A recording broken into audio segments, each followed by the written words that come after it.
Hi everyone, the big news is that former Microsoft CEO Steve Ballmer has agreed in principle to buy the Los Angeles Clippers from the Sterling Family Trust for $2 billion. The big question, this is really a big deal, is aside from whether or not Steve Ballmer has any personal conduct issues we need to know about, and the answer so far seems to be no, what kind of deal or what kind of impact will this deal have on the average franchise value of an NBA team and the total franchise value of the NBA teams as a whole? To answer that question, I crunched the numbers. The row on the left here has the New York Knicks number one, and as we scroll down, we find the total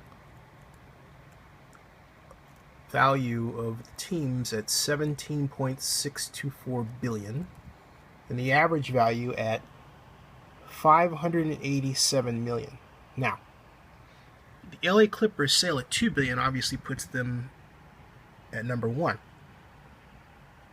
$2 billion.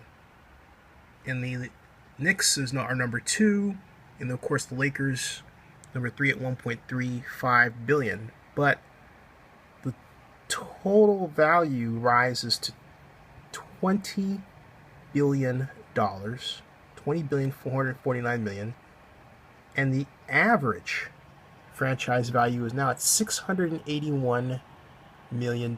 So that means that the average value of the NBA franchises is increased by almost $100 billion. This is a sale that NBA Commissioner Adam Silver really has to approve. It's a record, and it's a game changer for all of the team owners to this date.